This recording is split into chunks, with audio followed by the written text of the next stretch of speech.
ដីលោកលោកស្រីនាងកញ្ញាខ្ញុំសូមអរគុណលោកអ្នកដែលបានបើកស្ដាប់កម្មវិធីព័ត៌មានរបស់វិទ្យុបារាំង AFE នៅពេលនេះម៉ោង 1 រសៀលកម្មវិធីព័ត៌មានដោយប្រាក់ធីតាព្រះរាជពិធីដង្ហែព្រះបរមអធិព្រះបរមរតនកោដ្ឋបានបញ្ចប់តែអ្នកនយោបាយខ្មែរមិនទាន់ត្រូវដូចគ្នាកម្លាំងសមត្ថកិច្ចចម្រុះបាញ់គ្នាជាមួយនឹងអ្នករកស៊ីដឹកឈើក្រញូងនៅក្នុងខេត្តកំពង់ធំជាលើកទី1សមូហកម្មអសរសិលនោះហាចរៀបចំវេទិកាពិភាក្សានិងប្រគល់រង្វាន់ដល់ជ័យលាភីស្នាដៃអសរសិលរីឯព័ត៌មានអន្តរជាតិឧត្តមស្នងការដ្ឋានសិទ្ធិមនុស្សរបស់អង្គការសហប្រជាជាតិបារម្ភពីការរំលោភច្បាប់សង្គ្រាមនៅក្នុងតំបន់ហ្គាហ្សាលោក John Kerry ធ្វើដំណើរទៅដោះស្រាយវិបត្តិនយោបាយនៅប្រទេសអាហ្គានីស្ថានព្រះរាជពិធីដង្ហែព្រះបរមអធិព្រះបរមរតនកោដ្ឋរយៈពេល3ថ្ងៃបានបញ្ចប់ជាផ្លូវការហើយក្រោយពីព្រះបរមអធិព្រះបរមរតនកោដ្ឋត្រូវបានយកទៅតម្កល់នៅលើកំពូលចេតិយគន្ធបុព្វកាលពីព្រឹកមិញដែលជាការបង្ហាញថាជាព្រះរាជឋានប្រកបដោយព្រះបរមសុខដ៏សេមសានចំណែកឯសន្តិសុខសណ្ដាប់ធ្នាប់រយៈពេល3ថ្ងៃនេះលោកប៉ាសុជាតិវង្សអភិបាលក្រុងភ្នំពេញបានវិយតម្លៃថាបានប្រព្រឹត្តទៅដោយរលូនវ៉ាសំណាប់លំអិតព័ត៌មាននេះព្រះបរមអធិព្រះបរមរតនកោដ្ឋត្រូវបានបញ្ចុះរួចរាល់ហើយនៅក្នុងព្រះបរមចេតិយគន្ធបុប្ផានាវេលាម៉ោង 6 ព្រឹកថ្ងៃសៅរ៍1រោចខែអាសាឍត្រូវនៅថ្ងៃ12ខែកក្កដាឆ្នាំ2014ទៅតាមកម្មវិធីសាសនានិងតាមការសពព្រះរាជហឫទ័យរបស់ព្រះករុណាព្រះបាទសម្ដេចព្រះបរមនាថនរោត្តមសីហមុនីព្រះមហាក្សត្រនៃព្រះរាជាណាចក្រកម្ពុជានិងសម្ដេចព្រះមហាវរក្សត្រីព្រះវររាជមាតាជាតិខ្មែរមុនីនាថសីហនុព្រះបរមអធិត្រូវបានហែយកទៅតម្កល់នៅលើកំពូលប្រាង្គចេតិយគន្ធបុប្ផាក្នុងបរិវេណព្រះវិហារព្រះកែវមរកតដែលជាការបង្ហាញថាជាព្រះរាជឋានប្រកបដោយព្រះបរមសុខសេមសានហើយនេះក៏ជាការសម្រេចបំណងចុងក្រោយរបស់សម្ដេចឪនរោត្តមសីហនុព្រះមហាវរក្សត្រព្រះបរមរតនកោដ្ឋដែលព្រះអង្គធ្លាប់មានព្រះរាជបំណងចង់បានព្រះអធិធិរបស់ទ្រង់ត្រូវបានតម្កល់ជាមួយនឹងព្រះរាជបុត្រីគឺអ្នកអម្ចាស់គន្ធបុប្ផាដែលបានសុគតទៅកាលពីឆ្នាំ1952នៅក្នុងព្រះជន្ម4ព្រះវស្សាសូមបញ្ជាក់ថាគណៈដែលព្រះរាជពិធីតម្កល់ព្រះបរមអធិព្រះបរមរតនកោដ្ឋនៅលើប្រាង្គព្រះចេតិយគន្ធបុប្ផាដែលកំពុងតែរៀបចំធ្វើឡើងនៅក្នុងព្រះបរមរាជវាំងទៅតាមប្រវេណីក្សត្រនោះនៅឯខាងក្រៅព្រះបរមរាជវាំងឯនេះវិញក៏មានការបាញ់កាំភ្លើងធំជាលើកចុងក្រោយចំនួន12ដើមដែលជាការបាញ់ចំនួន108គ្រាប់ជាគម្រប់នៅក្នុងថ្ងៃទី3នៃព្រះរាជពិធីដង្ហែនិងតម្កល់ព្រះបរមអធិព្រះបរមរតនកោដ្ឋនេះជាមួយគ្នានេះពុទ្ធបរិស័ទជាច្រើនពាន់នាក់ក៏បានរៀបចំប្រារព្ធពិធីបាំងស្គរនិងរាប់បាតប្រគេនព្រះសង្ឃចំនួន 3600 អង្គដើម្បីថ្វាយព្រះរាជកុសលជូនដួងព្រះវិញ្ញាណក្ខន្ធព្រះបរមរតនកោដ្ឋផងដែរហើយចំណែកឯប្រជាពលរដ្ឋក៏ត្រូវបានអនុញ្ញាតឲ្យចូលទៅអុជធូបនៅក្នុងព្រះបរមរាជវាំងចាប់ពីវេលាម៉ោង 11 ព្រឹករហូតដល់ម៉ោង 3 រសៀលទាក់ទងទៅនឹងសន្តិសុខសុវត្ថិភាពវិញលោកប៉ាសុជាតិវង្សអភិបាលក្រុងភ្នំពេញបានវិយតម្លៃថាក្នុងរយៈពេល3ថ្ងៃនេះព្រះរាជពិធីបុណ្យបានប្រព្រឹត្តទៅប្រកបដោយភាពរលូនហើយថាប្រជាពលរដ្ឋរាប់ម៉ឺននាក់បានចូលរួមនៅក្នុងព្រះរាជពិធីនេះប៉ុន្តែយ៉ាងណាក៏ដោយតែក្រោយពីព្រះរាជពិធីបុណ្យដង្ហែព្រះបរមអធិព្រះបរមរតនកោដ្ឋនេះបញ្ចប់ទៅតើអ្នកនយោបាយខ្មែរនឹងវិលមកកាន់តុចរចាឡើងវិញដើម្បីដោះស្រាយបញ្ហាជាប់គាល់នយោបាយទៅតាមព្រះរាជបណ្ដាំរបស់ព្រះបរមរតនកោដ្ឋដែរឬយ៉ាងណាដោយឡែកការបាញ់គ្នាទៅវិញទៅមកមួយប្រៅរវាងកម្លាំងសមត្ថកិច្ចចម្រុះនិងអ្នករកស៊ីដឹកឈើក្រញូងបានកើតឡើងនៅព្រឹកថ្ងៃសៅរ៍នេះនៅក្នុងសង្កាត់ស្រយើស្រុកស្ទឹងសែនខេត្តកំពង់ធំព្រឹត្តិការណ៍ដែលធ្វើឲ្យអ្នកដំណើរភ្ញាក់ផ្អើលយ៉ាងខ្លាំងនេះត្រូវបាននគរបាលចាត់ទុកថាបានកើតឡើងជាលើកទី1នៅក្នុងខេត្តកំពង់ធំកម្លាំងសមត្ថកិច្ចចម្រុះដែលដឹកនាំដោយព្រះរាជអាជ្ញាខេត្តបានឡោមព័ទ្ធផ្ទះជនសង្ស័យដែលគេអះអាងថាជាទាហានការពារព្រំដែនហើយបានរឹបអូសវត្ថុតាងនិងមធ្យោបាយដឹកជញ្ជូនក៏ប៉ុន្តែជនសង្ស័យនោះបានគេចខ្លួនបាត់ឯមាកជួនព័ត៌មានកម្លាំងមានសមត្ថកិច្ចចម្រុះដែលដឹកនាំដោយព្រះរាជអាជ្ញាខេត្តកំពង់ធំបានធ្វើប្រតិបត្តិការចុះរឹបអូសឈើក្រញូងប្រហែល200គីឡូក្រាមនិងរថយន្តមួយគ្រឿងពីផ្ទះរបស់អ្នករកស៊ីដឹកឈើខុសច្បាប់នៅសង្កាត់ស្រយើក្រុងស្ទឹងសែនខេត្តកំពង់ធំប៉ុន្តែជននោះបានគេចខ្លួនបាត់បន្ទាប់ពីបានបាញ់កាំភ្លើងជាច្រើនគ្រាប់សម្ដៅនគរបាលនិងអាវុធហត្ថដែលបានបាញ់តបទៅជននោះវិញនៅព្រឹកថ្ងៃសៅរ៍ទី12ខែកក្កដាឆ្នាំ2014ការបាញ់គ្នានេះបានកើតឡើងបន្ទាប់ពីកម្លាំងសមត្ថកិច្ចបានព្យាយាមឃាត់រថយន្ត Toyota CR-V មួយគ្រឿងដែលផ្ទុកទៅដោយឈើក្រញូងមិនបានសម្រេចហើយអ្នកបើកបរបានបន្តដំណើររហូតចូលដល់ផ្ទះរបស់ខ្លួនអ្នករកស៊ីដឹកឈើក្រញូងនេះត្រូវបាននគរបាលអះអាងថា ជាទាហានការពារព្រំដែនខេត្តព្រះវិហារ website របស់អគ្គស្នងការដ្ឋាននគរបាលជាតិបានចាត់ទុកថាការបាញ់គ្នារវាងកម្លាំងមានសមត្ថកិច្ចនិងអ្នករកស៊ីដឹកឈើក្រញូងនេះជាព្រឹត្តិការណ៍មិនធ្លាប់មានឡើយនៅក្នុងទឹកដីខេត្តកំពង់ធំទោះជាយ៉ាងណាការផ្ទុះកំភ្លើងដាក់គ្នាប្រហែល10គ្រាប់នោះមិនបានធ្វើឲ្យជនណាម្នាក់គ្រោះថ្នាក់ឡើយបើយោងតាមភ្នាក់ងារនគរបាលអ្នកបើកបរដែលបានដឹកឈើពីខេត្តព្រះវិហារមកខេត្តកំពង់ធំនោះបានជួញដូរឈើក្រញូងដោយខុសច្បាប់តាំងពីយូរណាស់មកហើយប៉ុន្តែមិនត្រូវបានបង្ក្រាបពេលនេះកម្លាំងមានសមត្ថកិច្ចកំពុងស្រាវជ្រាវរកចាប់ខ្លួនទាហានការពារព្រំដែនរូបនោះជាបន្តទៀតតេតនៅផ្នែកអក្សរសិល្ប៍ខ្មែរវិញសមូហកម្មអក្សរសិល្ប៍នូហាចនៅរសៀលថ្ងៃទី12កក្កដានេះនឹងរៀបចំវេទិកាពិភាក្សាក្រោមប្រធានបទអនាគតអក្សរសិល្ប៍ខ្មែរនៅសាលអង្គរគីហ្សូណានៃមជ្ឈមណ្ឌលសហប្រតិបត្តិការកម្ពុជាជប៉ុនហៅកាត់ថា CJCC ជារៀងរាល់ឆ្នាំសមូហកម្មអក្សរសិល្ប៍នូហាចតែងតែរៀបចំវេទិកានេះដើម្បីឲ្យអ្នកនិពន្ធនិងអ្នកស្រឡាញ់ការតែងនិពន្ធបានជួបជុំផ្លាស់ប្ដូរយោបល់គ្នានិងជាពិសេសដើម្បីប្រគល់ពានរង្វាន់ដល់ជ័យលាភីស្នាដៃអក្សរសិល្ប៍នូហាចផងដែររចនាជួនព័ត៌មានលម្អិតវេទិកាពិភាក្សាអំពីអក្សរសិល្ប៍ត្រូវបានសមូហកម្មអក្សរសិល្ប៍នូហាចរៀបចំឡើងជារៀងរាល់ឆ្នាំហើយនៅឆ្នាំនេះវេទិកាពិភាក្សាត្រូវរៀបចំធ្វើឡើងក្រោមប្រធានបទអនាគតអក្សរសិល្ប៍ខ្មែរអ្នកនិពន្ធល្បីៗដូចជាលោកគឹមច័ន្ទណាលោកចិនមាសលោកស្រីអ៊ុំសុផានីលោកខឹមច័ន្ទសុអាហាំងនិងលោកសុកច័ន្ទផលជាដើមបានចូលរួមចែករំលែកបទពិសោធន៍ផ្លាស់ប្ដូរយោបល់នៅក្នុងវេទិកាពិភាក្សានោះក្រៅពីវេទិកាពិភាក្សាអង្គពិធីក៏ចូលរួមអបអរសាទរដល់កវីអ្នកនិពន្ធចំនួន6រូបដែលជាជ័យលាភីអក្សរសិល្ប៍នូហាចផងដែរកញ្ញាញឹមសុកនីជំនួយការប្រធានគម្រោងនៃសមូហកម្មអក្សរសិល្ប៍នូហាចថ្លែងប្រាប់វិទ្យុបារាំងអន្តរជាតិនៅថ្ងៃសៅរ៍ទី12កក្កដានេះថាការប្រកួតស្នាដៃអក្សរសិល្ប៍ឆ្នាំនេះចែកចេញជា3ផ្នែកគឺរឿងខ្លីកំណាព្យនិងប្រឡោមលោកខ្នាតខ្លីប៉ុន្តែបើតាមកញ្ញាញឹមសុកនីគណៈកម្មការដាក់ពិន្ទុបានរកឃើញតែជ័យលាភីផ្នែកស្នាដៃរឿងខ្លីនិងស្នាដៃកំណាព្យតែប៉ុណ្ណោះគ្មានទេជ័យលាភីផ្នែកប្រឡោមលោកខ្នាតខ្លីនោះក៏ដោយសារតែស្នាដៃប្រឡោមលោកខ្នាតខ្លីដែលដាក់ប្រកួតមានចំនួនតិចនិងគ្មានលក្ខណៈសម្បត្តិល្អគ្រប់គ្រាន់សូមជំរាបជូនថាវេទិកាពិភាក្សាអំពីអក្សរសិល្ប៍និងការប្រកាសប្រគល់រង្វាន់ជ័យលាភីស្នាដៃអក្សរសិល្ប៍នូហាចគឺជាឱកាសដែលអ្នកចូលរួមដែលភាគច្រើនជាអ្នកស្រឡាញ់ការតែងនិពន្ធបានជួបជជែកដោយផ្ទាល់ជាមួយអ្នកនិពន្ធព្រមទាំងមានឱកាសទិញសៀវភៅពីគ្រឹះស្ថានបោះពុម្ពផ្សាយសៀវភៅនិងអ្នកនិពន្ធនៅក្នុងតម្លៃពិសេសផងដែររដ្ឋាភិបាលជប៉ុនតាមរយៈទីភ្នាក់ងារសហប្រតិបត្តិការអន្តរជាតិជប៉ុនចៃកាសម្រាប់ផ្ដល់ហិរញ្ញប្បទានឥតសំណងនិងឥណទានសម្បទានចំនួន$150លានអាមេរិកសម្រាប់អនុវត្តគម្រោងចំនួន4នៅកម្ពុជាគម្រោងទាំង4នោះរួមមានការពង្រីកអនុវិទ្យាល័យសាងសង់ប្រព័ន្ធខ្សែបញ្ជូននិងចែកចាយអគ្គិសនីគម្រោងធ្វើឲ្យប្រសើរឡើងនៅកំណត់ផ្លូវជាតិលេខ4និងគម្រោងស្ដារប្រព័ន្ធធារាសាស្ត្រនៅភាគនិរតីនៃទីក្រុងភ្នំពេញកិច្ចព្រមព្រៀងផ្ដល់ហិរញ្ញប្បទាននិងកិច្ចព្រមព្រៀងផ្ដល់ហិរញ្ញប្បទាននិងឥណទាននេះបានចុះទៅលេខារួចរាល់ហើយកាលពីថ្ងៃទី10កក្កដាឆ្នាំ2014កន្លងទៅនេះបើតាមការចុះផ្សាយរបស់ទីភ្នាក់ងារសារព័ត៌មានកម្ពុជា AKP កាលពីថ្ងៃសុក្រម្សិលមិញនេះ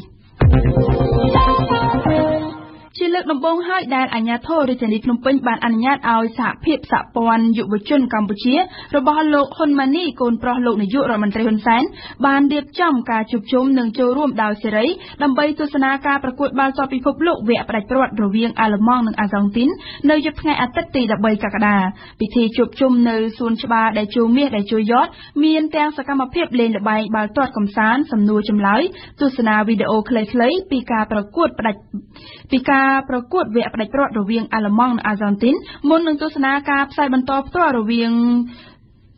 ងគូប្រកួតដ៏ធំនេះតាមរយៈទូរទស្សន៍ My TV លីមិញហួរជួនព័ត៌មាន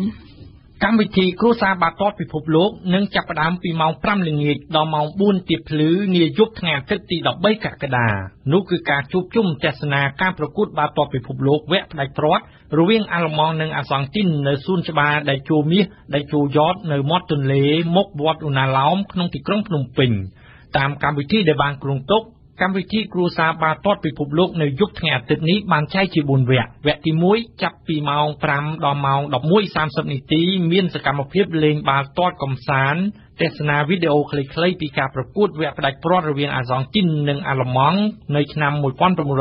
1986និងឆ្នាំ1990 អមដោយការអត្ថាធិប្បាយពីពិធីករពិធីការនីសប្បាយរីករាយជាមួយក្រុមកំប្លែងដែលឆ្លុះបញ្ចាំងពីវិស័យកីឡាបាល់ទាត់ការអត្ថាធិប្បាយពីវិស័យបាល់ទាត់កម្ពុជានិងគោលបំណងកម្មវិធីព្រមទាំងកំសាន្តជាមួយបទចម្រៀងពីសិល្បករនិងសិល្បករនីវគ្គទី2ចាប់ពីម៉ោង 11 កន្លះដល់ម៉ោង 2 រំលងអធ្រាត្រមានការប្រគំតន្ត្រីស្មារតីរួបរวมនៃកីឡាពិភពលោកនិងការអត្ថាធិប្បាយខ្លីពីកីឡាករបាល់ទាត់ពិភពលោកវគ្គទី3ចាប់ពីម៉ោង 2 ដល់ម៉ោង 4 ទៀបភ្លឺគឺជាការទស្សនាការផ្សាយបន្តពីទូរទស្សន៍ My TV នៅការប្រកួតវគ្គផ្ដាច់ព្រាត់បាល់ទាត់ពិភពលោកឆ្នាំ 2014 វគ្គទី4នៅម៉ោង 4 ទៀបភ្លឺគឺជាការប្រកាសលទ្ធផលក្រុមឈ្នះនិងចាប់រង្វាន់ព្រមទាំងការប្រកាសរំសាយនិងចាប់ផ្ដើមសម្អាតទីតាំងកម្មវិធីអ្នកនាំពាក្យសាលារាជធានីភ្នំពេញលោកឡុងឌីម៉ងដែលគាំទ្រទៅលើក្រុមបាល់ទាត់អាល្លឺម៉ង់បានឲ្យដឹងថាការអនុញ្ញាតឲ្យសហភាពសហព័ន្ធយុវជនកម្ពុជារាជធានីភ្នំពេញរៀបចំព្រឹត្តិការណ៍ជួបជុំនេះគឺដើម្បីឲ្យប្រជាពលរដ្ឋនៅភ្នំពេញនិងអ្នកទេសចរចូលរួមអបអរសាទរមើលបាល់ទាត់ World Cup នៅវគ្គផ្ដាច់ព្រាត់ដើម្បីដណ្ដើមយកលេខ1ដែលទីក្រុងនានាទូទាំងពិភពលោកបានរៀបចំព្រឹត្តិការណ៍សាទរដូចគ្នានេះខ្ញុំសូមផ្ដើមព័ត៌មានអន្តរជាតិដោយនយោបាយអំពីឧត្តមស្នងការដ្ឋានសិទ្ធិមនុស្សរបស់អង្គការសហប្រជាជាតិបារម្ភពីការរំលោភច្បាប់សង្គ្រាមនៅតំបន់កាហ្សាឧត្តមស្នងការដ្ឋានសិទ្ធិមនុស្សរបស់អង្គការសហប្រជាជាតិនៅក្នុងទីក្រុងហ្សឺណែវប្រទេសស្វីសបានព្រមាននៅថ្ងៃសុក្រទី11កក្កដាម្សិលមិញថាការទម្លាក់គ្រាប់បែករបស់ទាហានអ៊ីស្រាអែលទៅលើផ្ទះសម្បែងរបស់ប្រជាជនប៉ាឡេស្ទីនក្នុងតំបន់កាហ្សាអាចជាទង្វើរំលោភបំពានលើច្បាប់អន្តរជាតិមួយចំនួនពិសេសគឺច្បាប់សង្គ្រាមដែលមានចែងនៅក្នុងសន្ធិសញ្ញាទីក្រុងហ្សឺណែវសូមស្ដាប់គូចគុណធីរ៉ាប្រតិកម្មរបស់ឧត្តមស្នងការដ្ឋានសិទ្ធិមនុស្សអង្គការសហប្រជាជាតិបានធ្វើឡើងបន្ទាប់ពីស្ថាប័នអន្តរជាតិមួយនេះបានទទួលរបាយការណ៍ជាច្រើនស្ដីពីអន្តរាគមន៍យោធាអ៊ីស្រាអែលតាមផ្លូវអាកាសលើតំបន់កាហ្សាក្នុងទឹកដីប៉ាឡេស្ទីនក្នុងរយៈពេល4ថ្ងៃកន្លងទៅរបាយការណ៍ដែលបង្ហាញពីការស្លាប់ជនស៊ីវិលយ៉ាងច្រើនសម្បើមពិសេសគឺកូនក្មេងក្រោមគ្រាប់កាំភ្លើងអ៊ីស្រាអែលលោកស្រីរ៉ាវីណាសាំដាសានីអ្នកនាំពាក្យរបស់ឧត្តមស្នងការដ្ឋានសិទ្ធិមនុស្សសហប្រជាជាតិបានអះអាងថារបាយការណ៍ទាំងនេះបានបញ្ជាក់យ៉ាងច្បាស់ពីការរំលោភបំពានលើច្បាប់អន្តរជាតិមួយចំនួនពីសំណាក់ភាគីអ៊ីស្រាអែលពិសេសគឺច្បាប់មនុស្សធម៌អន្តរជាតិនិងច្បាប់សិទ្ធិមនុស្សអន្តរជាតិយោងតាមសន្ធិសញ្ញាអន្តរជាតិទីក្រុងហ្សឺណែវគ្រប់ទង្វើវាយប្រហារលើលំនៅឋានរបស់ប្រជាជនគឺជាការរំលោភច្បាប់សង្គ្រាមសុទ្ធសាធវាលើកលែងតែលំនៅឋានទាំងនោះត្រូវបានគេយកទៅប្រើក្នុងគោលដៅយោធាតែយ៉ាងណាក៏ដោយលោកស្រីសាំដាសានីបានបញ្ជាក់ថាទោះបីជាលំនៅឋានដែលកងទ័ពបានវាយប្រហារត្រូវបានគេរកឃើញថា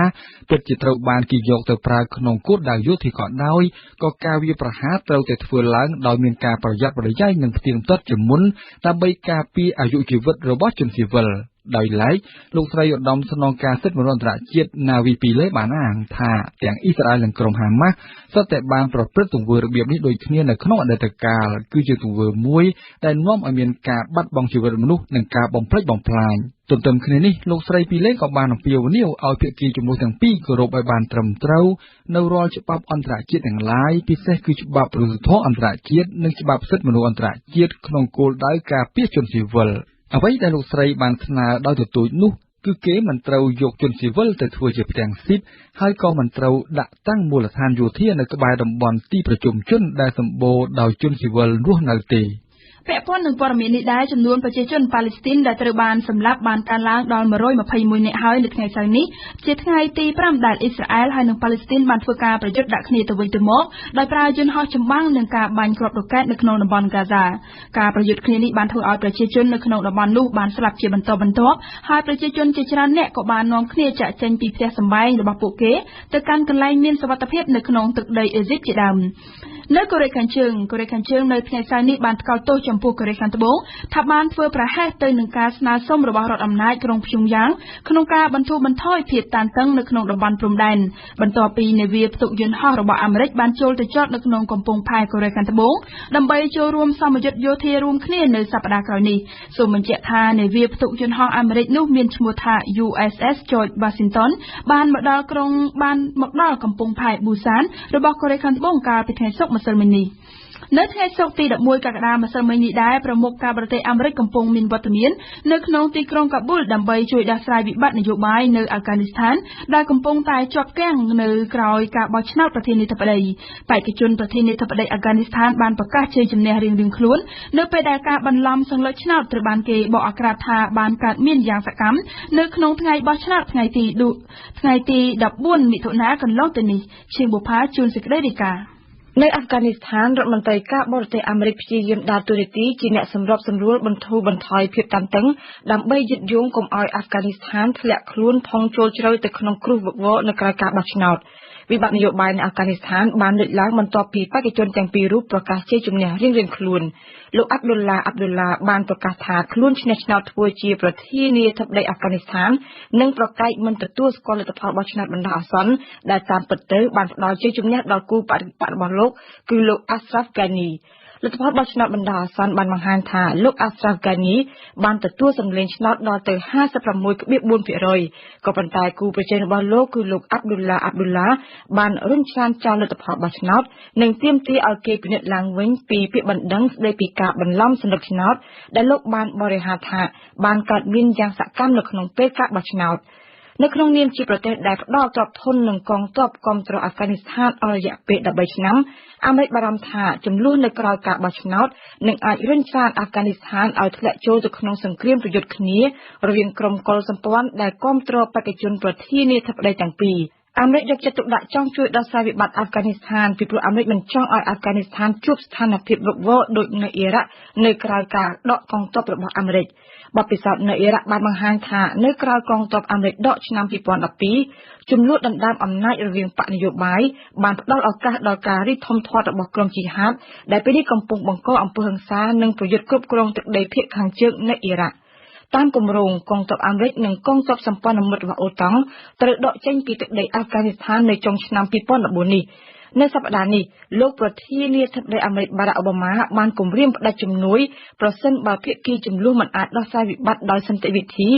ឬក៏រំលោភរដ្ឋធម្មនុញ្ញអាហ្វហ្គានីស្ថានដោយល្មើសបង្កើតរដ្ឋាភិបាលពីរដាច់ពីគ្នា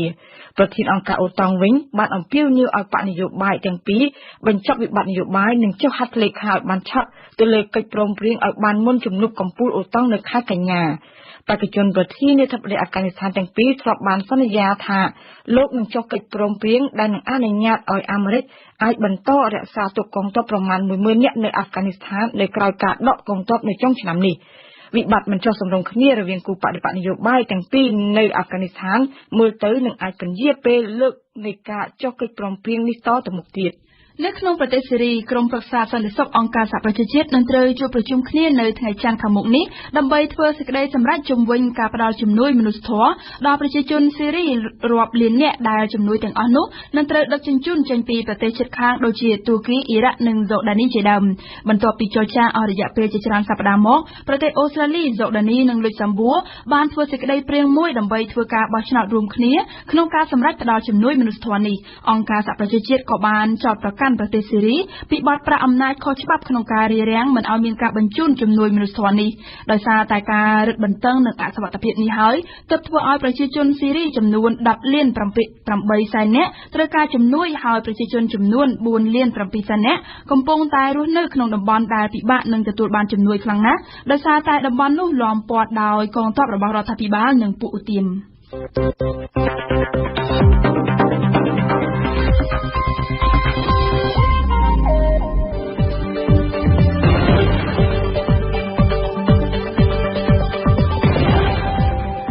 វិទ្យុបារាំង RFI ភ្នំពេញ 92 MHz សៀមរាប 92 MHz បាត់ដំបងក្រុងព្រះសីហនុនិងកំពង់ចាម 94.5 MHz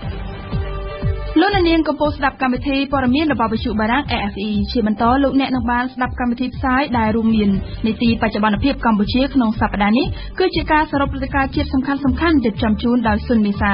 នីតិព្រឹត្តិការណ៍កម្ពុជាប្រចាំថ្ងៃឯមៀកលើកឡើងអំពីអង្គភាពប្រឆាំងអំពើពុករលួយនិងចាត់ការបណ្ដឹងរបស់អ្នកភូមិបង្កក់បើភ័ស្តុតាងរឹងមាំនិងនៅចុងបញ្ចប់គឺជានីតិសិក្សាភាសាបារាំងនៅថ្ងៃនេះយើងឈានចូលដល់មេរៀនទី57បច្ចុប្បន្នភាពកម្ពុជាក្នុងសប្តាហ៍នេះ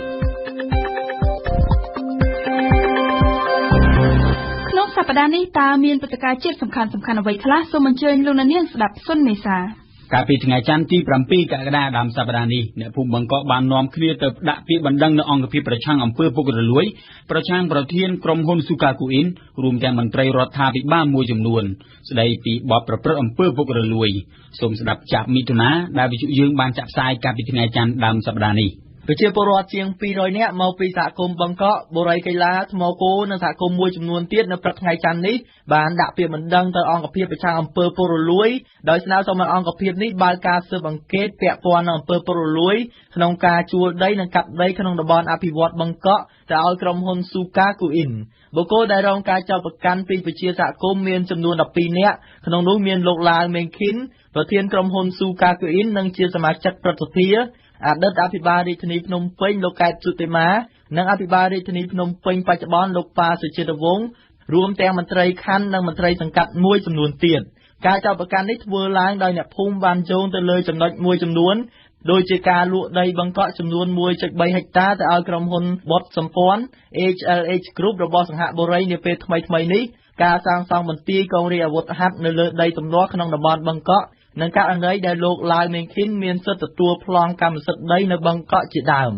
តំណាងអង្គភាពប្រឆាំងអំពើពុករលួយបានអនុញ្ញាតឲ្យតំណាងអ្នកភូមិចំនួន7នាក់ចូលជួបនិងព្រមទទួលយកនៅពាក្យបណ្ដឹងនោះលោកមានកែវមនីមន្ត្រីរដ្ឋបាលនៃអង្គភាពប្រឆាំងអំពើពុករលួយបានឲ្យដឹងថាអង្គភាពប្រឆាំងអំពើពុករលួយនឹងពិចារណាដោះស្រាយលើពាក្យបណ្ដឹងនេះអ្នកស្រីទេវនីសកម្មជនតំណាងអ្នកភូមិបង្កក់បាននិយាយថាសហគមន៍បង្កក់នឹងរងចាំការដោះស្រាយពីខាងអង្គភាពប៉ុន្តែអ្នកស្រីបន្ថែមថាអ្នកភូមិនឹងបន្តតវ៉ាថែមទៀតប្រសិនណាបើគ្មានដំណោះស្រាយពីអង្គភាពប្រឆាំងអំពើពុករលួយនោះទេទាក់ទិននឹងការចោទប្រកាន់ទៅលើអភិបាលរាជធានីលោកឡុងឌីម៉ង់អ្នកនាំពាក្យសាលារាជធានីបានឆ្លើយតបថាការដាក់ពាក្យបណ្ដឹងជាសិទ្ធិរបស់ប្រជាពលរដ្ឋតែលោកអះអាងថាមិនបារម្ភចំពោះពាក្យបណ្ដឹងនោះទេពីព្រោះសាលារាជធានីមានឯកសារគ្រប់គ្រាន់និងច្បាស់លាស់សម្រាប់ជាការឆ្លើយតបសូមជម្រាបថាអ្នកភូមិបង្កក់មានចំនួនជាមួយក្រុមហ៊ុនស៊ូកាគូអ៊ីនចាប់តាំងពីឆ្នាំ2007មកម្លេះហើយបញ្ហានេះនៅតែអូសបន្លាយរហូតមកទល់នឹងពេលបច្ចុប្បន្ននេះក្នុងការជួបជុំដាក់ពាក្យបណ្ដឹងនេះមិនមានការប៉ះទង្គិចគ្នារវាងប្រជាពលរដ្ឋនិងអាជ្ញាធរនោះឡើយកាលពីថ្ងៃច័ន្ទទី7កក្កដាដដែលក្រុមកម្មករស៊ីនទ្រីដែលទទួលបន្ទុកប្រមូលសម្រាមនៅរាជធានីភ្នំពេញបានធ្វើកោតកម្មសាជាថ្មីការចរចារវាងតំណាងកម្មករប្រមាណជា 90% និងអ្នកគ្រប់គ្រងក្រុមហ៊ុនត្រូវបានរៀបចំឡើងភ្លាមៗនៅពេលដែលកម្មករទាមទារលក្ខខណ្ឌ10ចំណុចពីក្រុមហ៊ុនប៉ុន្តែយ៉ាងណាក៏ដោយរហូតមកដល់ពេលនេះកម្មករក្រុមហ៊ុនស៊ីនទ្រីបានចាប់ផ្ដើមប្រមូលសម្រាមវិញហើយលទ្ធផលនៃសម័យប្រជុំប្រសិទ្ធិលើកទី5នីតិកាលទី3កាលពីថ្ងៃទី7កក្កដាដដែលនោះប្រសិទ្ធិដែលមានតែសមាជិកមកពីគណៈបកប្រជាជនកម្ពុជាបានពិនិត្យនិងឲ្យយោបល់លើសេចក្តីព្រាងច្បាប់ស្តីពីការអនុម័តយល់ព្រមលើកិច្ចព្រមព្រៀងស្តីពីការជួយគ្នាទៅវិញទៅមកផ្នែកយុត្តិធម៌ក្នុងវិស័យរដ្ឋប្បវេណីរវាងកម្ពុជានិងវៀតណាមពិនិត្យនិងឲ្យយោបល់លើសន្ធិសញ្ញាស្តីពីបច្ចាប័នរវាងកម្ពុជានិងវៀតណាមរួមទាំងការពិនិត្យនិងឲ្យយោបល់លើផែនការយុទ្ធសាស្ត្រអភិវឌ្ឍជាតិឆ្នាំ2014-2018ដោយឡែកកាលពីថ្ងៃអង្គារទី8កក្កដាក្រមប៉ូលីសនិងកងសន្តិសុខរាប់សិបនាក់បានរារាំងនិងបង្ក្រាបជាច្រើនលើកមកលើក្រុមបាតុករដែលបានព្យាយាមប្រមូលផ្ដុំតវ៉ានៅមុខស្ថានទូតវៀតណាមក្រុមបាតុករដែលជាយុវជនព្រះសង្ឃពលរដ្ឋខ្មែរកម្ពុជាក្រោមរួមទាំងសកម្មជនរបស់គណៈបកសង្គ្រោះជាតិបានទាមទារឲ្យអ្នកនាំពាក្យស្ថានទូតវៀតណាមប្រចាំនៅកម្ពុជាសុំទោសចំពោះការអះអាងថាទឹកដីកម្ពុជាក្រោមជាកម្មសិទ្ធិរបស់វៀតណាមយូរមកហើយមិនមែនទើបតែអាណានិគមនិយមបារាំងកាត់ចេញពីកម្ពុជានៅថ្ងៃទី4មិថុនាឆ្នាំ1949នោះទេសូមស្ដាប់សេចក្តីរាយការណ៍របស់លីមីងហួរដែលយើងបានចាក់ផ្សាយកាលពីថ្ងៃអង្គារកន្លងទៅ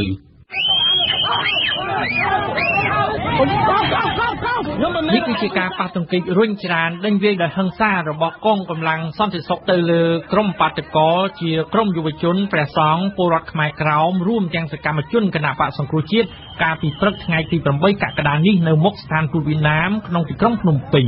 ការប៉ះទង្គិចកើតឡើងជាច្រើនលើកខណៈដែលសមត្ថកិច្ចអាជ្ញាធរកងកម្លាំងសន្តិសុខបានដាក់របាំងបិទផ្លូវឈររារាំងនិងបណ្ដេញបាតុករមិនឲ្យប្រមូលផ្ដុំធ្វើបាតកម្មតវ៉ានៅមុខស្ថានទូតវៀតណាមឡើយអាជ្ញាធរសមត្ថកិច្ចបានលើកហេតុផលថាការជួបជុំនោះនាំឲ្យប៉ះពាល់ដល់អធិបតេយ្យភាពឯករាជ្យភាពរបស់ស្ថានទូតវៀតណាមនិងប៉ះពាល់សណ្ដាប់ធ្នាប់សាធារណៈកកស្ទះចរាចរណ៍និងអាចប៉ះពាល់ដល់ទំនាក់ទំនងការទូតរវាងកម្ពុជាវៀតណាម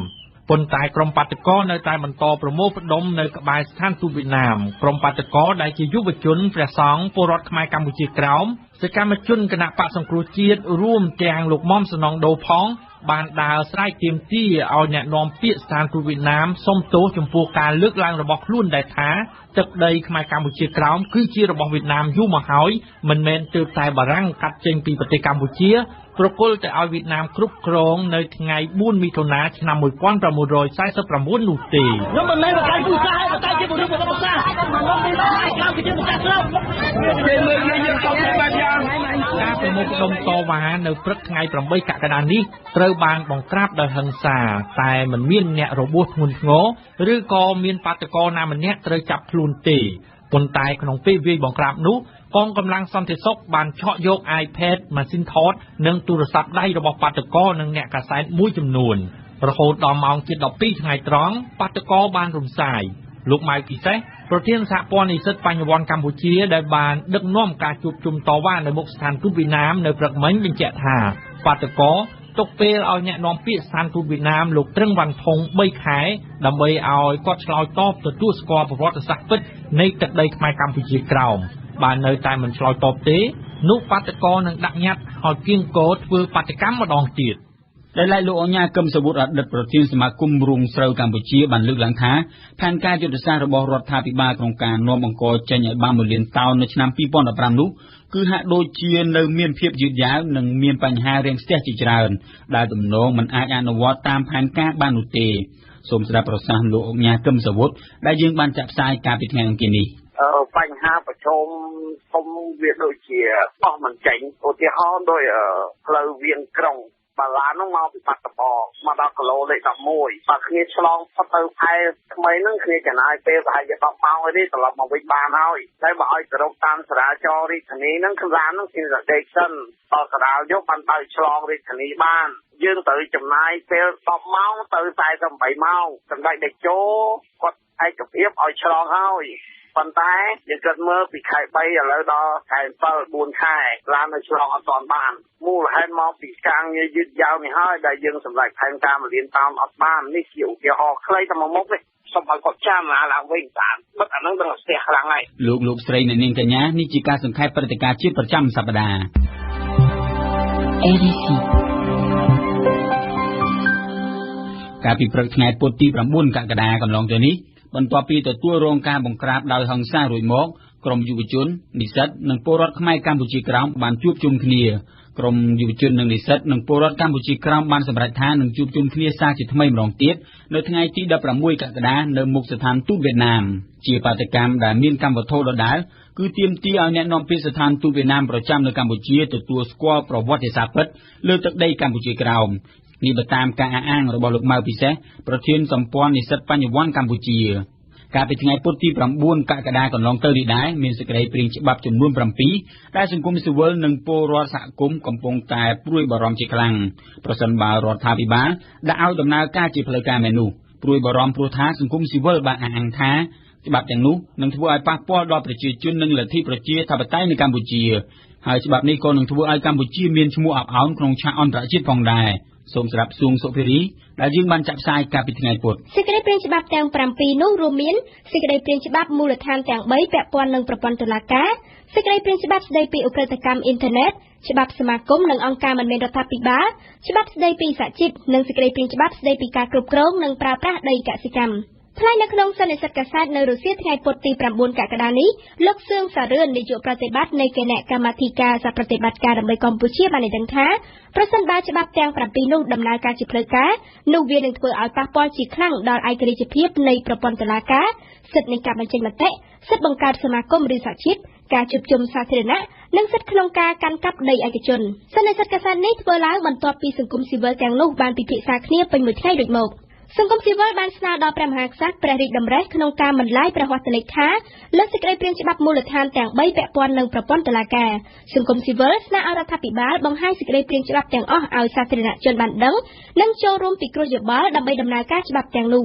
សង្គមស៊ីវិលនិងប្រជាសហគមន៍ក៏បានសំណូមពរឲ្យរដ្ឋាភិបាលផ្អាកការពិចារណាលើសេចក្តីព្រាងច្បាប់ស្តីពីឧក្រិដ្ឋកម្មអ៊ីនធឺណិតព្រោះថាខ្លឹមសារនៃច្បាប់នេះបានរំលោភលើការការពារសិទ្ធិមនុស្សដែលមានចែងក្នុងរដ្ឋធម្មនុញ្ញនិងអនុសញ្ញាអន្តរជាតិដែលផ្ដល់សច្ចាប័នដោយកម្ពុជាពួកគេបានអះអាងថាច្បាប់នេះនឹងបង្កឲ្យប៉ះពាល់អវិជ្ជមានយ៉ាងធ្ងន់ធ្ងរដល់ការអភិវឌ្ឍរបស់កម្ពុជាជាពិសេសគឺការប្រកួតប្រជែងផ្នែកសេដ្ឋកិច្ចរបស់ខ្លួនទៀតចំពោះសេចក្តីព្រាងច្បាប់ស្តីពីការគ្រប់គ្រងនិងប្រើប្រាស់ដីកសិកម្មសង្គមស៊ីវិលក៏បានស្នើឲ្យរដ្ឋាភិបាលពិចារណាឡើងវិញផងដែរព្រោះថាខ្លឹមសារនៃច្បាប់នេះបានដាក់បន្ទុកយ៉ាងខ្លាំងលើអ្នកកាន់កាប់ដីឯកជននិងកសិករនៅតាមមូលដ្ឋានដែលជាម្ចាស់ដីហើយច្បាប់នេះនឹងអនុញ្ញាតឲ្យមានការដាក់ទោសព្រហ្មទណ្ឌការដកសិទ្ធិក្នុងការគ្រប់គ្រងនិងចាត់ចែងលើកម្មសិទ្ធិរបស់ពលរដ្ឋតាមសង្គមស៊ីវិលសេចក្តីព្រាងច្បាប់ស្តីពីការគ្រប់គ្រងនិងប្រើប្រាស់ដីកសិកម្មនេះគឺជាការបើកផ្លូវឲ្យអាជ្ញាធរអាចប្រើប្រាស់ដីពលរដ្ឋជាដីសម្បត្តិសេដ្ឋកិច្ចហើយប្រសិនបើពលរដ្ឋតវ៉ានោះពួកគេនឹងប្រឈមនឹងការជាប់ពន្ធនាគារពី1ខែទៅ1ឆ្នាំនិងត្រូវបង់ប្រាក់ពី1លានរៀលដល់10លានរៀលការប្រឡងបាក់ឌុបថ្នាក់ជាតិដែលនឹងធ្វើនៅខែសីហាខាងមុខនេះឆ្នាំនេះក្រសួងអប់រំសហការជាមួយអង្គភាពប្រឆាំងអំពើពុករលួយបានអំពាវនាវឲ្យសង្គមស៊ីវិលនិងក្រុមហ៊ុនឯកជននានាចូលរួមអង្កេតការណ៍ដំណើរការប្រឡងដើម្បីទប់ស្កាត់អំពើពុករលួយប៉ុន្តែអង្គការដំឡាភិបកម្ពុជាកាលពីថ្ងៃពុធទី9កក្កដាបានប្រកាសដកខ្លួនចេញពីការចូលរួមអង្កេតការណ៍នេះលោកពេជ្រពិសីអ្នកនាំពាក្យអង្គការដំឡាភិបកម្ពុជាបានអះអាងថាការដកខ្លួននេះគឺដោយសារតែក្រសួងអប់រំនិងអង្គភាពប្រឆាំងអំពើពុករលួយមិនអនុញ្ញាតឲ្យមានអ្នកអង្កេតការណ៍ជំនួសទេដូច្នេះហើយវាធ្វើឲ្យវិធីសាស្ត្រអង្កេតការណ៍របស់អង្គការមិនអាចទទួលយកជាការបានយើងសូមបន្តព្រឹត្តិការណ៍ជាសំខាន់គណៈបកកណ្ដាលអំណាចស្វាគមន៍ចំពោះការជជែកពីរូបមន្តថ្មីជាមួយនឹងគណៈបកប្រឆាំងការប្រកាសនេះធ្វើឡើងក្រោយពេលដែលមេបកប្រឆាំងបានលើកឡើងថាខ្លួនមានរូបមន្តសម្រាប់ចរចាជាមួយនឹងគណៈបកកណ្ដាលអំណាចដើម្បីបិទបញ្ចប់ចំនួននយោបាយដែលកំពុងអូសបន្លាយនៅកម្ពុជាអស់រយៈពេលជិត1ឆ្នាំមកហើយដែលឡាយសាលាក្តីខ្មែរក្រហមនិងក្រសួងយុទ្ធភ័ពកាលពីថ្ងៃប្រហ័សទី10កក្កដាកន្លងទៅបានចុះហត្ថលេខាលើអនុសារណៈយោគយល់ស្តីពីការសាងសង់ស្ទូបរំលឹកវិញ្ញាណក្ខន្ធដល់ជនរងគ្រោះដោយសាររបបប្រល័យពូជសាសន៍ប៉ុលពតការសាងសង់ស្ទូបរំលឹកវិញ្ញាណក្ខន្ធនេះធ្វើឡើងនៅក្នុងសារមន្ទីរប្រល័យពូជសាសន៍ទួលស្លែងក្នុងក្របខ័ណ្ឌនៃសំណងជាសមូហភាពសម្រាប់ការជួសជុលផ្លូវចិត្តរបស់អ្នកបាត់បង់ជីវិតក្នុងសម័យខ្មែរក្រហមកាលពីថ្ងៃសុក្រម្សិលមិញគឺជាថ្ងៃដង្ហែព្រះបរមអធិព្រះបរមរតនកោដ្ឋនៅក្នុងពិធីនេះមានអ្នកចូលរួមតាមផែននីមួយៗប្រមាណ 2000 នាក់និងប្រជាពលរដ្ឋរួមទាំងមន្ត្រីរាជការអមសងខាងផ្លូវប្រមាណជាង 20000 នាក់ផ្សេងទៀតផែនចូលរួមនីមួយៗមានផែនសាសនាផែនមន្ត្រីរាជការកងកម្លាំងប្រដាប់អាវុធនិងយុវជនជាដើមសូមបញ្ជាក់ថាពិធីដង្ហែព្រះបរមអធិព្រះបរមរតនកោដ្ឋគឺបានចាប់ផ្ដើមកាលពីថ្ងៃទី10ដល់ថ្ងៃទី12កក្កដានេះដែលនៅក្នុងសេចក្តីថ្លែងការណ៍ពីទីក្រុងហ្សឺណែវលោកសូរិយាប្រសាទស៊ូបេឌីអ្នករាយការណ៍ពិសេសរបស់អង្គការសហប្រជាជាតិស្តីពីសិទ្ធិមនុស្សនៅកម្ពុជាបានអំពាវនាវឲ្យក្រុមហ៊ុន KDC របស់លោកស្រីជាខេងបញ្ឈប់ការអភិវឌ្ឍលើដីចំនួននៅភូមិឡពីងក្នុងខេត្តកំពង់ឆ្នាំងសិនដើម្បីរងចាំដំណោះស្រាយពីស្ថាប័នឯករាជ្យការអំពាវនាវរបស់លោកស៊ូបេឌីនេះធ្វើឡើងខណៈដែលក្រុមហ៊ុននៅតែបន្តឈូសឆាយនិងធ្វើរបងលើដីចំនួនដែលមានសមត្ថកិច្ចបន្តឈរការពារកម្មវិធីនេះសហការឧបត្ថម្ភដោយពីរ៉ាមីតជាទីភ្នាក់ងារបកប្រែនាំមុខគេមន្ទីរព្យាបាលធ្មេញបច្ចឹមជាមន្ទីរព្យាបាលធ្មេញឈានមុខគេនៅកម្ពុជាដៃថែបអ៊ីតាលីម៉ាវីគ្រឹះនៃអនាគតដ៏រឹងមាំរូម៉ានីឋានណាតាយ៉ាជាឋានសួគ៌ត្រូពិចសម្រាប់លោកអ្នកនិងមេកុងម៉ាឃីតជាទីភ្នាក់ងារសម្រួលក្នុងការទិញទំនិញគ្រប់ប្រភេទពីទីផ្សារអន្តរជាតិដំបូងគេបង្អស់នៅកម្ពុជាអរគុណសុនមេសាដែលបានរៀបចំសរុបព្រឹត្តិការណ៍ជាតិសំខាន់ៗក្នុងសប្តាហ៍នេះលោកនេះព្រឹត្តិការណ៍កម្ពុជាប្រចាំថ្ងៃ5ថ្ងៃក្រោយពេលដែលអ្នកភូមិបង្កក់ដាក់ពាក្យបណ្ដឹងសូមឲ្យអង្គភាពប្រជាអង្គើប្រលួយបើកការស៊ើបអង្កេតលើមនុស្ស12នាក់ក្នុងនោះភាគច្រើនជាមន្ត្រីសាធារណៈជាន់ខ្ពស់លោកទេសរដ្ឋមន្ត្រីអោមយន្ទៀងអះអាងថាស្ថាប័នលោកនឹងស៊ើបអង្កេតករណីនេះបើអ្នកភូមិមានតម្រុយមន្ត្រីអង្គការមិនមែនរដ្ឋាភិបាលមានទស្សនៈផ្ទុយគ្នាចំពោះលទ្ធភាពនៃការចាត់ការពាក្យបណ្ដឹងរបស់អ្នកភូមិបង្កក់ដែលធ្លាប់បានដាក់ពាក្យបណ្ដឹងទៅអង្គភាពប្រជាអង្គើប្រលួយរួចម្ដងហើយកាលពី2ឆ្នាំមុនសូមស្ដាប់សេចក្តីរាយការណ៍របស់អែមមៀកដូចតទៅ អ្នកស្រីទេវណ្ណីតំណាងប្រជាពលរដ្ឋសហគមន៍បឹងកក់បងមកដាក់ពាក្យបណ្ដឹងនៅអង្គភាពប្រឆាំងអំពើពុករលួយនេះក្នុងគោលបំណងឲ្យទៅបាត់ករណីទៅកែទៅលើបុគ្គលមានចំនួនប្រហែលជាជាង10នាក់ដែលពាក់ព័ន្ធអំពើពុករលួយនៅតំបន់បឹងកក់ចាដែលធ្វើឲ្យពួកយើងមិនមានដំណោះស្រាយរហូតមកដល់ពេលនេះអញ្ចឹងទីមួយយើងឃើញថាពួកបងដាក់នេះគឺមានឈ្មោះលោកណាមីឃីមដែលជាប្រធានក្រុមហ៊ុនសុខាគ្រីនហើយទី2គឺឯកឧត្តមកាយយុទ្ធនាដែលជាអតីតអភិបាលសាលារាជធានីភ្នំពេញហើយទី3គឺឯកឧត្តមបាជាវងដែលជាអភិបាលសាលារាជធានីភ្នំពេញថ្មីហើយនឹងទី4ទៀតគឺមានលោកសុកប្របាត់ដែលជាអតីតអភិបាលខណ្ឌភ្នំពេញហើយនឹងមន្ត្រីពាក់ព័ន្ធមួយចំនួនទៀតលោកនីចារ្យាប្រធានផ្នែកស៊ើបអង្កេតសិទ្ធិមនុស្សសមាគមអាត6យើងថាទោះបីជាដាក់ពាក្យទៅអង្គភាពប្រឆាំងអំពើពុករលួយក៏នៅតែជាមិនផុតពីតុលាការជាអ្នកសិក្សាស្រាវជ្រាវស៊ើបអង្កេតចូលអំពើពុករលួយដែរក៏ប៉ុន្តែនេះគ្រាន់តែជាសកម្មភាពមួយបង្ហាញថាតុលាការគឺគ្មានប្រសិទ្ធភាពទាល់តែសោះហើយខ្ញុំក៏មិនមានជំនឿថាអង្គភាពប្រឆាំងអំពើពុករលួយនេះមានប្រសិទ្ធភាពជាងតុលាការដែរប៉ុន្តែប្រជាពលរដ្ឋលោកគ្មានជំរឿនអីក្រៅអំពីចង់ទៅស្ថាប័នរដ្ឋទេអញ្ចឹងលោកត្រូវគាត់ថាធ្វើដើម្បីឲ្យអស់ចិត្តថាកុំឲ្យថាប្រជាពលរដ្ឋលោកចេះតែថាស្ថាប័នរដ្ឋទាំងអស់ហ្នឹងគឺជាស្ថាប័នដែលជាប្រសិទ្ធភាពលោកសនជ័យតំណាងសម្ព័ន្ធគណនេយ្យភាពសង្គមប្រចាំអាស៊ីបូព៌ានិងប៉ាស៊ីហ្វិកយើងមើលឃើញទស្សនវិជ្ជា2ទី1ប្រជាពលរដ្ឋហាក់បីដូចជាបាត់បង់ជំនឿទៅលើតុលាការហើយទី2តំណងជាប្រជាពលរដ្ឋនេះគេមានករណីផ្សេងទៀតដែលពាក់ព័ន្ធជាមួយនឹងអតីតចៅហ្វាយក្រុងភ្នំពេញគឺលោកកសិទ្ធិមាហើយនិងមន្ត្រី11រូបផ្សេងទៀតហ្នឹងអញ្ចឹងវាអាចថាជាការរីកចម្រើនថ្មីមួយដែរនៃចលនាប្រជាពលរដ្ឋនៅពេលដែលពួកគេចាប់ផ្ដើមទាមទារឲ្យមន្ត្រីរដ្ឋាភិបាលនឹងមានសុចរិតភាពតាមរយៈចលនាពួកគេក្នុងការប្តឹងប្រឆាំងមន្ត្រីទាំងអស់នោះលោកទេសរដ្ឋមន្ត្រីអោមយិនទៀងប្រធានអង្គភាពប្រឆាំងអំពើពុករលួយថ្លែងកាលពីម្សិលមិញពលគឺ5ថ្ងៃក្រោយការដាក់ពាក្យបណ្ដឹងដោយអ្នកភូមិបឹងកក់សំទោសខ្ញុំអត់ទាន់បាននេះទេខ្ញុំនៅខេត្តហើយខ្ញុំបានទទួលដំណឹងតាមមន្ត្រីយើងខ្ញុំគេថាមានដាក់ពាក្យហើយខ្ញុំជឿថាក្រុមវិភាគគេនឹងពិនិត្យរួចហើយរងចាំយើងខ្ញុំត្រឡប់ទៅពេញវិញយើងខ្ញុំមិនទាន់បានមើលទេសំណុំរឿងហ្នឹងប៉ុន្តែកាលពី2ឆ្នាំមុនអ្នកបង្កក់នេះក៏ធ្លាប់មកប្តឹងម្ដងហើយក៏យើងបានទទួលជួបនិយាយជាមួយតំណាងគាត់ថាជា10នាក់ហើយគាត់ក៏បានថយទៅវិញដោយថាការប្តឹងរបស់គាត់គ្មានមូលដ្ឋានឥឡូវនេះបើសិនជាគាត់មានអ្វីថ្មីអានេះយើងរីករាយនឹងធ្វើប៉ុន្តែបើមិនមានអីថ្មីទេយើងក៏មិនអាចបើកការស៊ើបអង្កេតអ្វីដោយការស្មានគាត់ថាគិតថាជឿថានៅពីក្រោយខ្នងចេះចុះច្បាប់អត់បាននិយាយចឹងទេបាទច្បាប់គឺគេអត់ឲ្យយកការប៉ាន់ស្មានអត់ឲ្យយកលឺគេថាអត់ឲ្យអីគាត់ថាមានតម្រុយអីតិចតួចក៏បានតែឲ្យច្បាស់លាស់បើមិនដូច្នោះទេបើឲ្យយើងខ្ញុំបខំឲ្យយើងខ្ញុំបើកការស៊ើបអង្កេតដោយគ្មានតម្រុយចឹងហើយបើ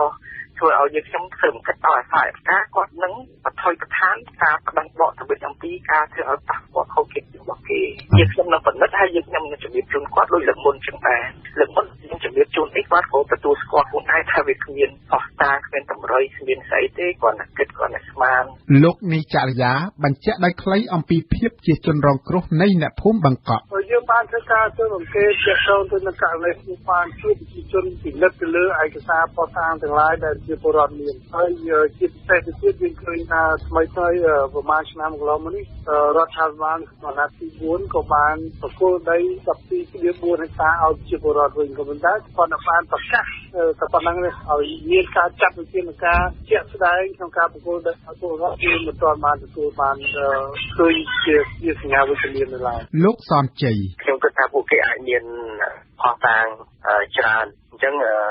អង្គភាពប្រឆាំងអំពើពុករលួយគួរតែមានវិធានការស៊ើបអង្កេតបញ្ហានេះជាការឆ្លើយតបទៅនឹងប្រជាពលរដ្ឋអ្នកបង្កក់ក៏ដូចជាការលើកទឹកចិត្តដល់ប្រជាពលរដ្ឋនៅក្នុងការចូលរួមក្នុងការប្រឆាំងនឹងអំពើពុករលួយលោកទេសរដ្ឋមន្ត្រីអោមយិនទៀងពន្យល់អំពីភាពចាំបាច់នៃមូលដ្ឋានបណ្ដឹងឧទាហរណ៍ថា ដល់អំពីថាមានការលក់អាគារបរតការដោះដូរអាគារបរតហើយគាត់គិតថាប្រហែលជាមានពុករលួយទេអានឹងយើងពាក្យបណ្ដឹងផ្សេងៗទៀតឥឡូវនេះយើងខ្ញុំអត់បញ្យល់ថាការលក់អាគាររដ្ឋការដោះដូរអាគាររដ្ឋគឺធ្វើឡើងដោយស្របច្បាប់គឺវាស្របច្បាប់វាមិនអាចគ្រាន់តែការដោះដូរហើយចោទថាមានពុករលួយឲ្យយើងខ្ញុំបើកការស៊ើបអង្កេតបានតែទេលើបញ្ហានេះយើងខ្ញុំនឹងពិនិត្យមើលថាពាក្យផ្ដំគាត់មានអីថ្មីទេឬគ្រាន់តែគាត់ធ្វើឲ្យខ្ទោខ្ទាននយោបាយអានឹងក៏គាត់សុំយើងគិតថាគាត់គិតគូរឡើងវិញអំពីកិច្ចភាពច្បាប់វាមិនមែនថាថាបានយើងខ្ញុំថាបានមួយដែលបកច្បាប់វាមិនមែនថាបាននយោបាយសម្រាប់មកលៀងសើចចឹងទេពីព្រោះអីអានេះបើគេចោទគាត់វិញចឹងថាគាត់ស៊ីប្រាក់ខែរបស់ស្ថានទូតណាមួយដើម្បី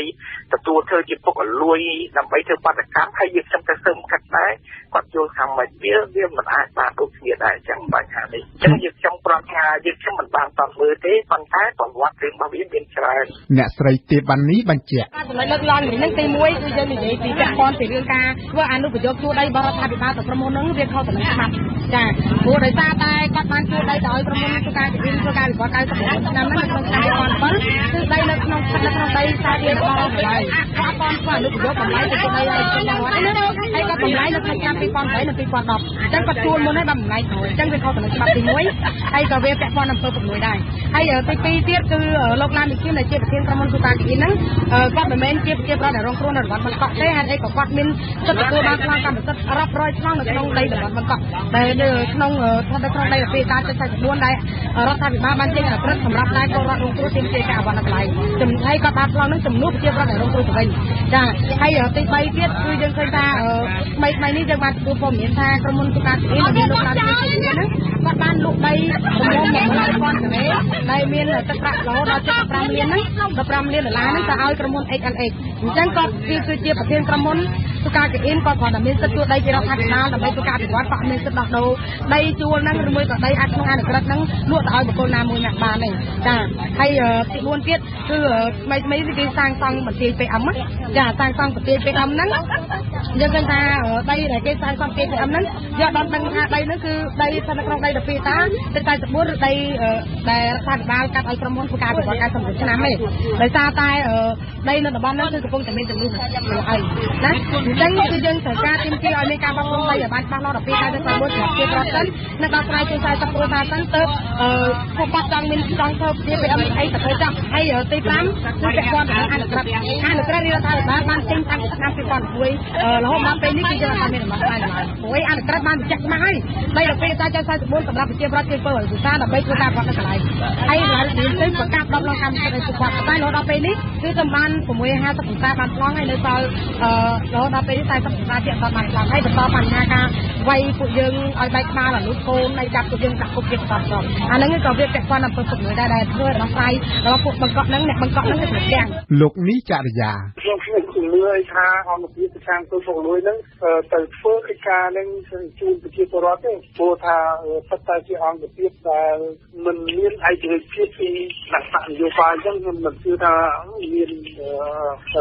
អនុវត្តបានឲ្យមានប្រសិទ្ធភាពជូនប្រជាពលរដ្ឋទេលើកតែមានការបញ្ជាពីកាត់ដឹកនាំនយោបាយកំពុងទៅឲ្យធ្វើវិការមួយបានធ្វើបានព្រោះថាជាស្ថាប័នទាំងអស់នោះមានស្ថាប័នណាមួយឯករាជ្យលោកសំជ័យវាជាការវិវត្តថ្មីនៃនយោបាយដែលពីមុនរដ្ឋាភិបាលមិនទាន់បានអះអាងអំពីរឿងគោលនយោបាយតម្រង់ទីជម្រៅទេរហូតដល់ពេលនេះនៅក្នុងអាណត្តិថ្មីនេះយើងឃើញរដ្ឋាភិបាលបានសន្យាថានឹងធ្វើកំណែតម្រង់ទីជម្រៅតែខ្ញុំគិតថាយើងនៅតែមានសង្ឃឹមជាមួយនឹងប្រជាប្រដ្ឋថាអង្គភាពចាំបុកនឹងចូលរួមនៅក្នុងរឿងកំណែតម្រង់របស់រដ្ឋាភិបាលនោះជាពិសេសគឺចូលរួមក្នុងការកាត់វះចេញនៅសាច់ដែលស្អុយដែលនាំឲ្យគេប្រំពីជំងឺមហារីកនៅថ្ងៃមុខហ្នឹងអ្នកស្រីទេវ៉ានីដូចជាច្រឡំបន្តិចរវាងការដាក់បណ្ដឹងនិងការដាក់ញត្តិចាចិត្តប្រហែលចិត្តជា200នាក់ដែលមកពីបណ្ដាសហគមន៍ផ្សេងៗផងដែរនៅក្នុងទីក្រុង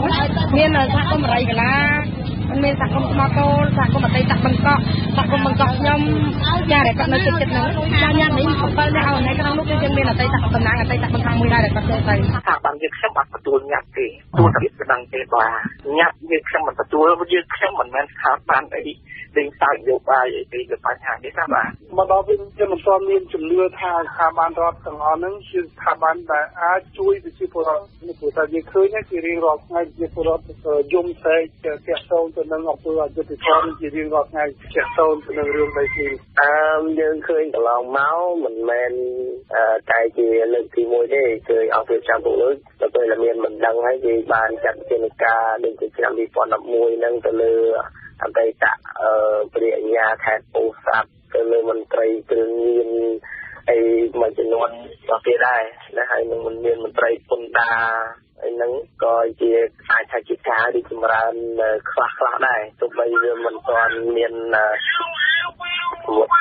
ត្រង់វេធំក៏ដោយណាប៉ុន្តែខ្ញុំគិតថានៅពេលដែលឆន្ទៈថាចង់ឲ្យបញ្ហាហ្នឹងត្រូវបានយុតិធធត្រូវបានលើកតម្កើងលើកកម្ពស់ហ្នឹងខ្ញុំគិតថាវាអត់មានអ្វីដែលមិនអាចធ្វើបានទេអញ្ចឹងគេចាប់ផ្ដើមធ្វើការងារពីមិនមែនម្ដងទាំងអស់វាអាចចាប់ផ្ដើមពីចំណុចចាប់ផ្ដើមណាមួយដែលជាចំណុចល្អលោកទេសរដ្ឋមន្ត្រីអោមយិនទៀងប្រធានអង្គភិបប្រឆាំងអំពើពុករលួយថ្លែងកាលពីម្សិលមិញអង្គភាពប្រឆាំងពុករលួយមិនមែនកាត់ក្តីបានទេធ្វើសំណុំបែបបត់ហើយបញ្ជូនទៅតុលាការដូចតែគ្នាទេតុលាការជាអ្នកសម្រេចថាស្ោះតាមរបស់យើងខ្ញុំត្រឹមត្រូវឬមិនត្រឹមត្រូវអ្នកនោះទៅចោតប្រកាន់បានឬចោតប្រកាន់បានវាជានីតិរដ្ឋអញ្ចឹងហើយយើងខ្ញុំមិនអាចស៊ីទូទៅដោយការបច្ចេកវិទ្យាណាមួយបានទេព្រោះយើងខ្ញុំថាយើងខ្ញុំមានសិទ្ធិអំណាចប៉ុណ្ណាយើងខ្ញុំត្រូវធ្វើអីច្បាប់ឲ្យធ្វើអីយើងខ្ញុំមិនអាចធ្វើតាមពាក្យបច្ចេកវិទ្យាហើយយកអានឹងថាជាច្បាប់យកនឹងធ្វើផ្ទៃវិស័យដើម្បីយើងធ្វើការបានទេបាទលោកសំជ័យប៉ុន្តែបើសិនជាបទល្មើសនឹងអង្គភាពប្រឆាំងពុករលួយចាត់ធានការហើយបញ្ជូនទៅតុលាការយើងគិតថា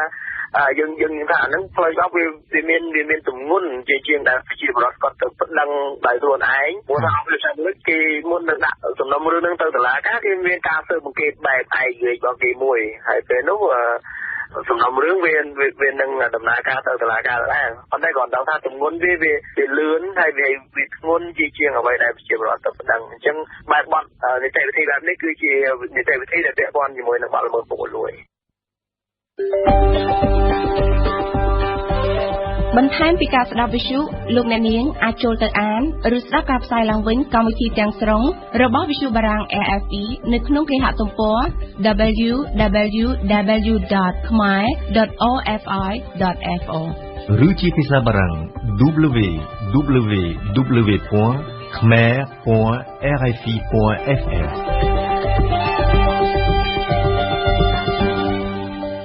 អរគុណអេមីដែលបានរៀបចំនីតិព្រឹត្តិការណ៍កម្ពុជាប្រចាំថ្ងៃលើកឡើងអំពីអង្គភាពប្រឆាំងអំពើពុករលួយនិងចាត់ការបណ្ដឹងរបស់អ្នកភូមិបង្កក់បើភស្តុតាងរឹងមាំរៀនភាសាបារាំងនៅថ្ងៃនេះកម្មវិធីសិក្សាភាសាបារាំងយើងឈានចូលដល់មេរៀនទី57សូមអញ្ជើញសិក្សាដោយរីករាយជាមួយយើងខ្ញុំដូចតទៅ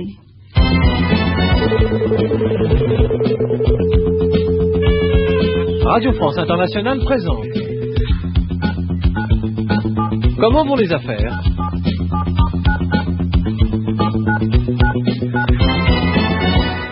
Leçon numéro 57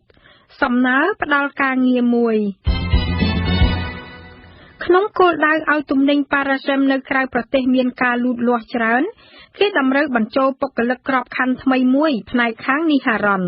François Vitel ខានមិនបាននឹងបង្ហាញខ្ញុំនៅសេចក្តីប្រកាសផ្ដល់ការងារមួយដែលទើបនឹងចុះផ្សាយនៅក្នុងសារព័ត៌មាន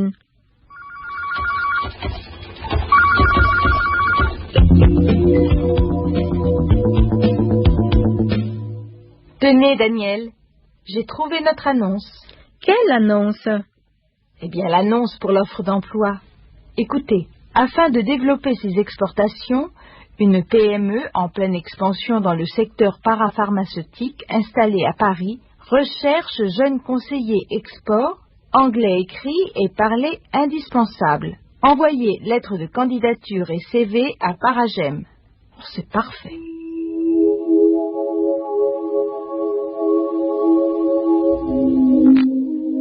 បើតាមខ្ញុំយល់សេចក្តីប្រកាសច្រើនជាអត្ថបទមួយរៀបរាប់ពីស្ថានភាពសហគ្រាសចំណុចសំខាន់ៗតាក់ទងមុខងារនិងលក្ខន្តិកៈមួយចំនួនដែលបេក្ខជនគួរតែមាននៅទីបញ្ចប់ជាអត្ថបទមួយដែលជំរុញឲ្យអ្នកអានយកចិត្តទុកដាក់ Envoyez lettre de candidature et CV à Paragem. ជាច្រើនថ្ងៃបន្ទាប់មក Paragem ទទួលលិខិតបេក្ខភាពជាច្រើនបារាំងហៅថា lettre de candidature យោងតាម François Vittel នៅក្នុងសម្បត្តិរបៀបនេះបេក្ខជនតម្រូវចុះ référence ជាដាច់ខាតគឺកត្តាសម្គាល់សំណើផ្ដល់ការងារបេក្ខជនក៏តម្រូវពន្យល់ដោយត្រួសនៅសមត្ថភាពរបស់ខ្លួននិងស្នើឲ្យមានកិច្ចសន្ទនាគ្នាមួយបារាំងហៅថា en entretien. D'abord, la lettre doit faire référence à l'offre d'emploi du journal. Ensuite, le candidat doit faire acte de candidature, puis expliquer ses compétences, et puis, bien sûr, demander un entretien. Tenez, Daniel, lisez cette lettre, par exemple. Elle est très réussie. Madame, monsieur, j'ai pris connaissance de votre offre d'emploi parue dans le quotidien du commerce du 3 courants et je me permets de faire acte de candidature pour le poste de conseiller export. Le poste, c'est le travail, n'est-ce pas? Exactement, Daniel. Je pense correspondre au profil que vous recherchez. Et le profil, qu'est-ce que c'est? Le profil, ce sont les aptitudes professionnelles. Ah, d'accord. Au profil que vous recherchez, je vous adresse ci-joint mon curriculum vitae. Je me tiens à votre disposition pour un entretien et j'espère que... Vous voyez, Daniel, ça, c'est une bonne lettre.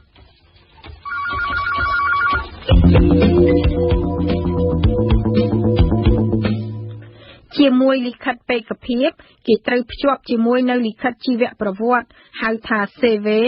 ឬ Curriculum Vitae ដែលផ្ដល់ព័ត៌មានច្បាស់លាស់ស្ដីពីវិជ្ជាជីវៈនៃបេក្ខជនការពិសោធន៍ការងារនិងភាសាផ្សេងៗដែលបេក្ខជនស្គាល់ CV ខ្លះមានខ្លឹមសារគួរឲ្យចាប់អារម្មណ៍លោកស្រី Leblanc និង Isabelle Mercier ទទួលបន្ទុកខាងជ្រើសរើសរក CV ណាដែលមានសារៈសំខាន់ជាងគេ Tenez Isabelle, celui-là est intéressant. Formation, École supérieure de commerce. Expérience professionnelle, 2 ans dans le service export d'une grande entreprise. Et il parle plein de langues. Langue maternelle français, anglais courant, espagnol et russe, bonne connaissance. Il joue même du piano. Je crois qu'on peut le convoquer à un entretien. C'est aussi mon avis. គេត្រូវតែឆ្លើយតបចំពោះសម្បត្តិបេក្ខភាពទាំងអស់បេក្ខជនដែលគេជ្រើសរើសត្រូវបានគេកោះហៅឲ្យចូលធ្វើកិច្ចសន្ទនាមួយគឺ en entretien ចំណែកឯបេក្ខជនឯទៀតដែលគ្មានភ័ព្វសំណាងនិងមានចំនួនដ៏ច្រើនត្រូវបាន Françoise Vittel ផ្ញើលិខិតសោកស្ដាយមួយដូចតទៅ Monsieur, votre lettre de candidature au poste de conseiller export dans notre entreprise a retenu toute notre attention. Nous avons toutefois le regret de vous informer que nous ne pouvons pas répondre favorablement à votre candidature. En effet, votre profil ne correspond pas au poste proposé. Et pourquoi est-ce que son profil ne correspond pas au poste? Pourquoi? C'est à cause de sa lettre de candidature. Regardez, Daniel. Elle est remplie de fautes d'orthographe. ប្រសិនបើលោកអ្នកនាងសរសេរលិខិតរកការងារឲ្យដល់ម្ចាស់សហគ្រាសបារាំងម្នាក់នោះមានដំបូលមានមួយគឺសូមប្រយ័ត្នកុំសរសេរពាក្យខុសឲ្យសោះ